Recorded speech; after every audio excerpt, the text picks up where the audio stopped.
Hey, it's Polyhard here, and I'm going to do a long form video. This is for you, for those of you who subscribe to my Patreon, for those of you who are looking at the playlist of the let go of being stupid and gain wisdom to gain wisdom to change your future.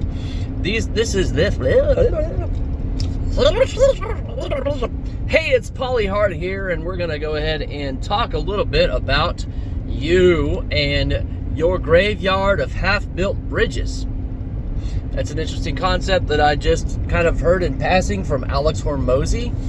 Alex is a multimillionaire genius. One day he'll be a billionaire genius, but he is just a really get out there and make the money kind of a guy. And he said something. And he said, some of you out there have a graveyard of half-built bridges. And I said, what does that mean? So I Googled it, and AI said it's an entrepreneurial phrase that just means that you start something and stop, and start something and stop, and start something and stop. And I was like, oh my goodness. And I already knew what it meant, but I wanted to read it and see how that worked out. So yeah, I like it a lot. I like the idea of having, and everybody does, like, I'm gonna be an Olympian pole vaulter. One of my mentors, Keith Wheeler, actually was going to be an Olympian pole vaulter and laid it down to go preach the gospel. But you know, you have these dreams that you give up. Some of the dreams that you give up are good. Like, I'm going to be a professional striptease artist. Probably not the best calling.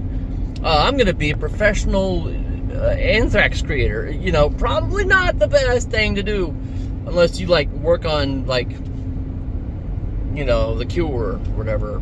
You know, like the one guy who got bit 1,000 times, 1,000,000 times by snakes, so that his body could create the antigens, so that they could take the antigens. And that's a crazy story. Probably not your calling. Hopefully not.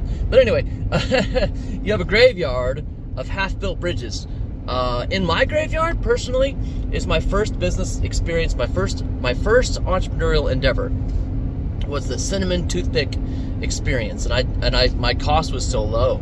I had a bag, I had cinnamon oil, and I had the toothpicks, and my cost was like, in total, and the one expensive thing was like $2 for the thing of cinnamon oil, but everything else was like 50 cents, maybe a box of toothpicks and one bag. I think I bought like a bag of 10 bags, because back then Ziploc, I think, was the only brand maker. I think maybe Tupperware made a plastic bag. I'm not sure. I can't remember. My cost was super low, and I was making 5 cents. And all it was just basically I held them up in the air. Anybody want to cinnamon toothpick? That was my sales pitch, right? So my churn was zero because it was on a bus. Everybody wanted to buy one. It only cost a nickel, and you know, I had to repeat basically imprisoned audience. And it was great. I made a lot of money. And unlike, can't remember if it was like bag 2 or 3.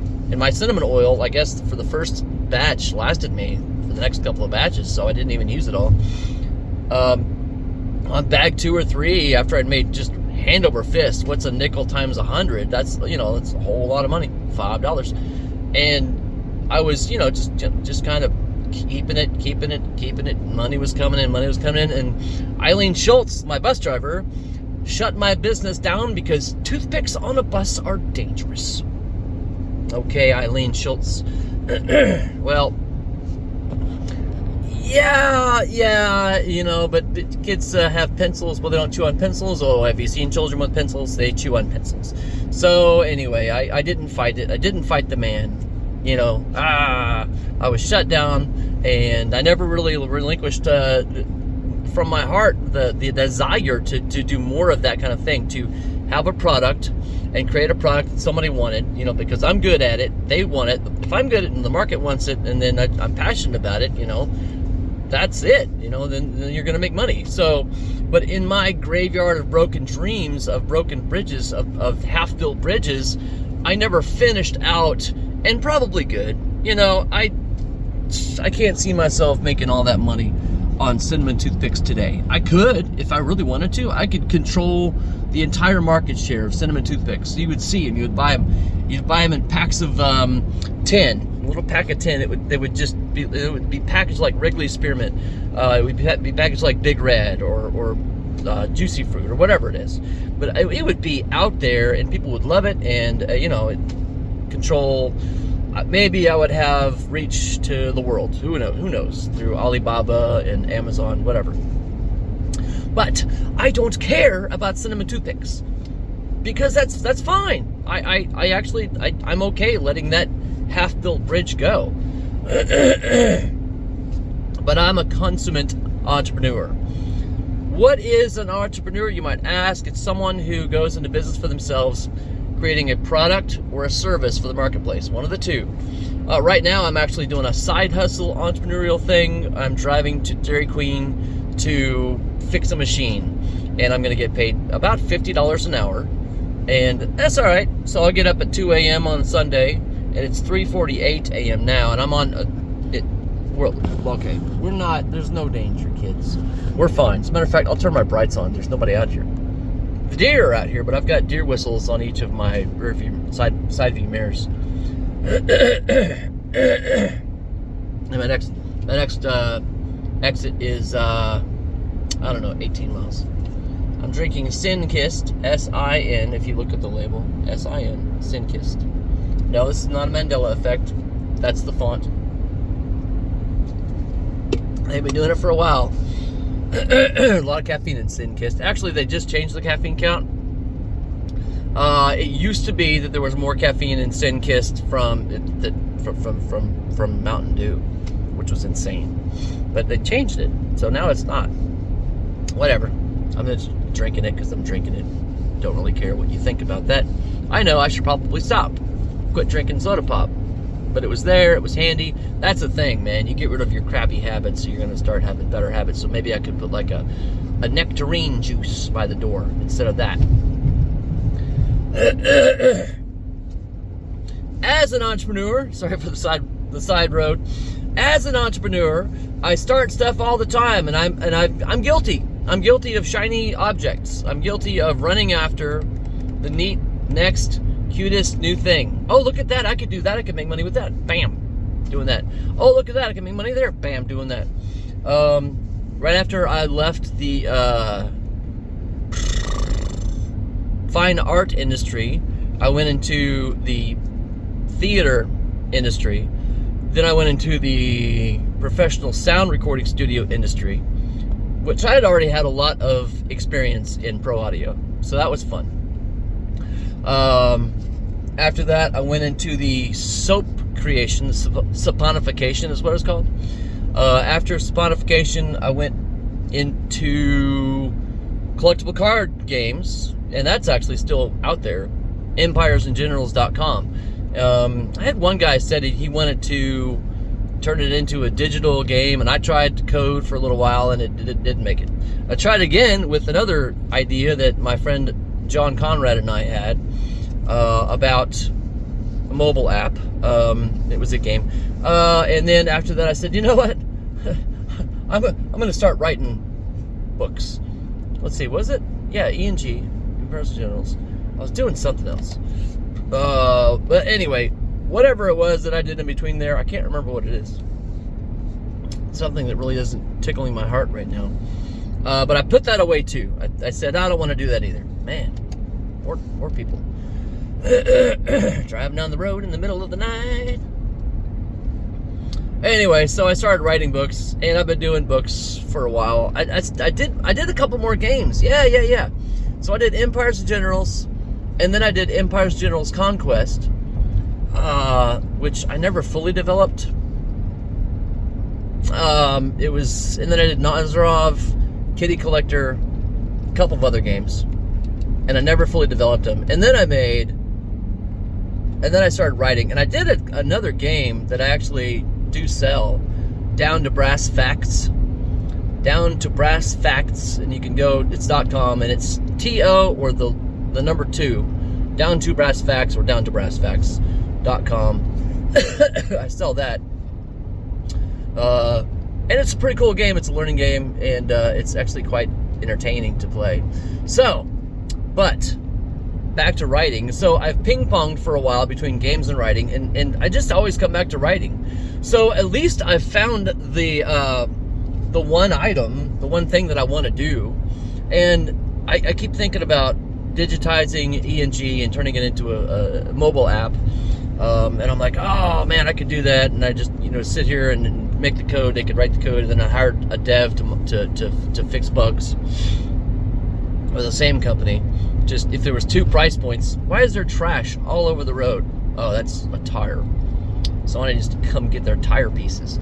And so I don't have a lot of half-built bridges in the entirety, because I do have some services. I have some half-built services. Well, no, I've sold them. So my window washing jobs, I just go into the janitorial supply company and buy a bunch of equipment and start washing windows, and I just put that down whenever I'm poor. Whenever I don't have the money, I just go do that. So is that a half-built? It kind of is. It's just more of a side hustle service that somebody needs their windows washed, and I'll wash them because I know how. It's just a skill. I don't have the wrist power for it. If you look at these massive wrists, there's not a lot there. There's not a lot of meat on those wrists. And washing windows is a pain in the wrist. But as far as dreams, half-built dreams that are bridges, I'm gonna say that if I have 100 books published, which I do, there's only like 75 or 80 on Amazon that you can go buy. I'm gonna say I have about 100 to 1,000, because I don't even know, ideas for books, ideas for screenplays, teleplays, ideas for stories. I have story ideas. They come and go. They come unbeknownst. I don't know how. I think it's either my brain or God or both, or the pizza I ate last night. I have dreams upon dreams upon dreams. I go into, in the state of Sonder, I understand everybody has dreams like this, but I don't really go through REM. I don't have to go through light sleep to get into deep slumber to get to REM. I start rapid eye movement immediately. As soon as I start drifting away, I begin my dreams, and they're lucid. And on my falling dreams, what I call them, my rising dreams, when I wake up, but on my falling dreams, I can control everything. And I start doing this and that and this, and it's really kind of a fun exercise. I could go 10 miles an hour faster, just changed for whatever reason. For whatever reason, this stretch of the wilderness is 65, and it was 55 on that stretch of the wilderness. No houses, no businesses. I don't know why. They just wanted to change. Okay, let's change. I'll go faster. Anyway, I dream a lot, and so on my dreams, what I'll do on my rising dreams, sometimes I remember my falling dreams and my rising dreams and the deep state dreams. Sometimes the deep state dreams are the rising dreams, and it just changes scenery. But I'll get up and I'll write them down. And so I have just these half-baked sleep notes, and that's what I'm going to call them from now on, probably the rest of my life. Half-baked sleep notes. What are you doing? Writing down my half-baked sleep notes. And so I've learned how to harvest these nuggets of insanity and turn them into stories. Like, I've never had the idea. I've never had the time. If you see movies and you look at, what was that one with Johnny Depp where he was a murderer and he lived in the cornfields? I can't remember what it was, but he'd sit up in his room and he'd stare at a blank page. You're gonna see that trope. The writer who stares at the blank page. Writer's block. I forgot the name of the term because I've never had it. I've had writer's cramps. It's where I don't want to write down when I know I should write down. Maybe that's it, but I've never really been blocked from writing, because if I do that, I'll do a different thing that's tangential, that's on a tangent, it's on the same plane of existence, but it's a different application. Like I'll write poetry, or I'll draw, I'll doodle, I'll write lists of things I need for groceries, and then like after I write like laundry soap, and then Jim took the saw in his hand and decided to cut his foot off. And I'm like, wow, where did that come from? So I just will write a story about Jim and this. And it's actually Stephen King.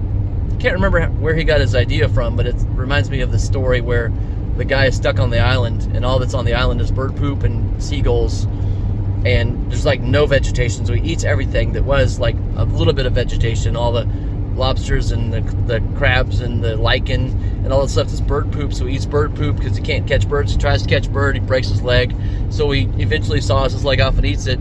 And then like it's like a story about how like this is his last sentence because he's now gonna use his mouth and saw his arm off and eat his arm.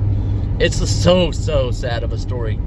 Stephen King is good at writing horror, but I wish I could bang that out, man. Bang out each individual sleep note that happens to my brain. I'm gonna have to change hands. It's kind of tiresome. Oh, this is that long 11-mile stretch where you can just see what appears to be forever, but the vanishing point way down there. And at night, hold on a second. Yeah, it looks really cool at night. There's this factory to the left. I'm not sure what they do, but it's neat. The graveyard of half-built dreams.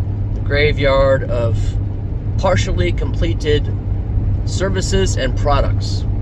And a lot of you out there believe that time is money, which is a lie you've been sold. I'm not sure. I handed that package back to those who would try to force it to me.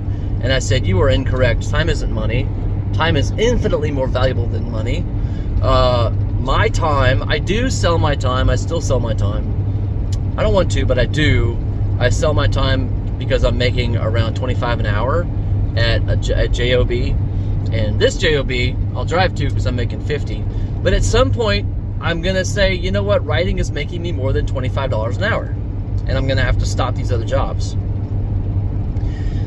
It is true that the largest rivers have the most streams. So my income streams are bigger and better and getting higher and more profitable. But at the same time, there's the things that I could go, and I was telling somebody this the other night. I was preaching to him. Oh, a lady named Connie. I was preaching to Connie about how anybody, and another lady named Leah. I think it was Leah. Might have been Leanne. Might have been someone else. Can't remember who it was. Anyway, Kyle, somebody else was there. And I was telling them, we all have the thing. Oh yeah, I was talking to Connie about when I was a pirate. I wasn't a pirate. I was a mercenary. I was a mercenary artist, visual artist. My paintings, I'd go to Hobby Lobby and I'd buy their cheapest paint canvases and I'd buy their cheapest boards. And then when I couldn't afford that, I'd go to Home Depot and I'd cut up a sheet of 8x4 masonite into 12x12 squares, and they'll charge me to cut. They never like to, but they'll charge me to cut. And I just walk out with a bunch of 12x12 squares, and then you take a tiny piece of wood and put it on the back, and that's how you hang the thing. Or one time I took fishing line on the back and just super glued down fishing line, which works too. And then you just get the cheap leftover paints from Hobby Lobby, the acrylic. Make a base coat with spray paint or house paint, latex, whatever you got. And then there you go. And then here's what I was telling her. Long story short. Anyway, now you know how to do that cheap. Long story short, short story long. And then you go to the festival that you didn't pay for to get in, but the festivals, the art festivals. And then you go sit in that parking lot of the art festival, and you're not paying to get in, but you're actually there. Why are you there? Because you're in the parking lot. Why are you in the parking lot? Because you just open your doors and sell your art from your truck, your car. You are just a mercenary artist. And I did that at the Blue Dome Festival in Tulsa. It was just like this walking path, and there was this hill, and there's a bush, and I just set up all my paintings on this bush. Yeah, I got some bugs on there, so I had to spray for bugs. But I just sold paintings. People walk by as they're going to buy paintings, and they've got the full pocket of money, and they're buying paintings from me before they go. So I'm sure that worked out fine. Another thing I told her is you can just go to a coffee shop and say, hey, you've got blank spots on your walls. I'd like to sell my art here, and I'll give you a cut. And so now the coffee shop has another income stream, and they have cool stuff to look at, and of course they just rotate that out. So good coffee shop owners already have that in spades. I would go to the new coffee shops, and I would say, what about the spot up there? I'll bring my own ladder, I'll put them up, don't worry about it. If you want to put the holes in the wall, that's fine, but I'll hang them. I did a really good profitable evening on a Friday night when a band came through. I just happened to go because I knew all the baristas. Is it 65? 55? 65, okay. I'm going 57 just because I didn't know. So yeah, I was speeding if it was 55, but it was actually 65, so okay. Oh, rights are on. So Friday night, the band is playing, and I'm selling the artwork off the walls as they're playing. Like, oh, that's the artist? Oh yeah. And so one person bought, and he was deaf. He loved one of my favorite pieces. He bought that for, I think it's like $65. And it was just a piece of, it's just art on a wall. Why is it $65? Who knows? Art prices are subjective to the popularity of the artist. Like a Picasso, the same size, not $65. $65,000 maybe, if it's one of the better known.